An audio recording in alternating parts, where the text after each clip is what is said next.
me and so is a lot of other people. I never thought I'd be using what I was taught to duel someone. This whole situation is just absurd. Well, it is Milim though, so maybe it's not as absurd as I'm thinking. No, it definitely is. Chapter 38, Chapter. Alright, focus.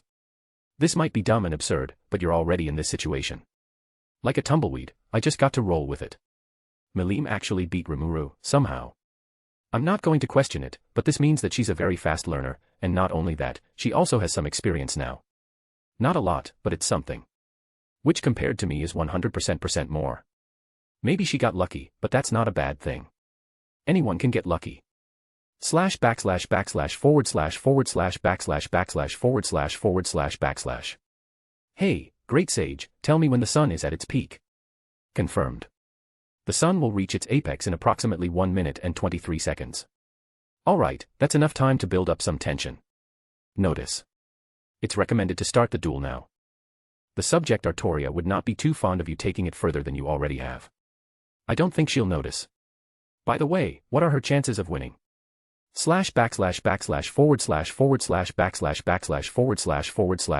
// Me and Milim are set.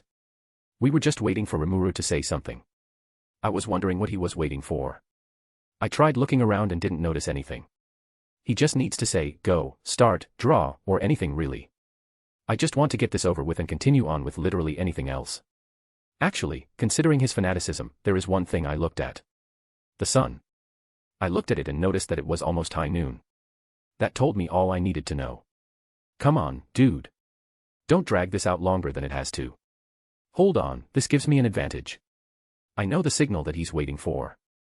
I can do a sort of preemptive strike on Milim. I assume his great sage will help him a lot and to give a perfect reaction down to the last second. I can do that on my own too. Alright, I'll shoot as soon as the sun reaches its apex. // //